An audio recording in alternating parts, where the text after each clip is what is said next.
Morgen, Herr Kumpfmüller. Ja, guten Morgen, Frau von Fellingen. Haben Sie gut geschlafen? Geschlafen habe ich ausgezeichnet. Aber sagen Sie mal, Sie hatten noch früher immer so ein gutes Frühstücksbuffet. Wo finde ich denn das? Ah, Frau von Fellingen, es tut mir sehr leid. Das Buffet gibt es nicht mehr bei uns im Haus, weil die Leute in der Schlange immer zu nah beieinander gestanden sind. Wir bitten unsere Gäste jetzt, sich ihr Frühstück selber im Supermarkt zu holen. Im Supermarkt? Aber da stehe ich doch auch in der Schlange. Ja, Frau von Fellingen, wir haben die Regeln nicht gemacht.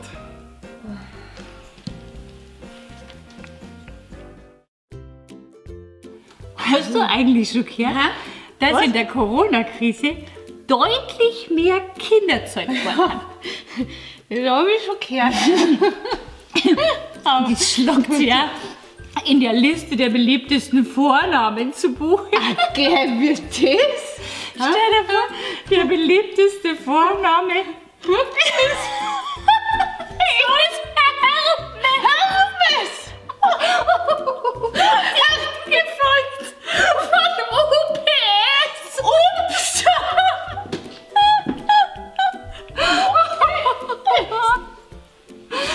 Voll.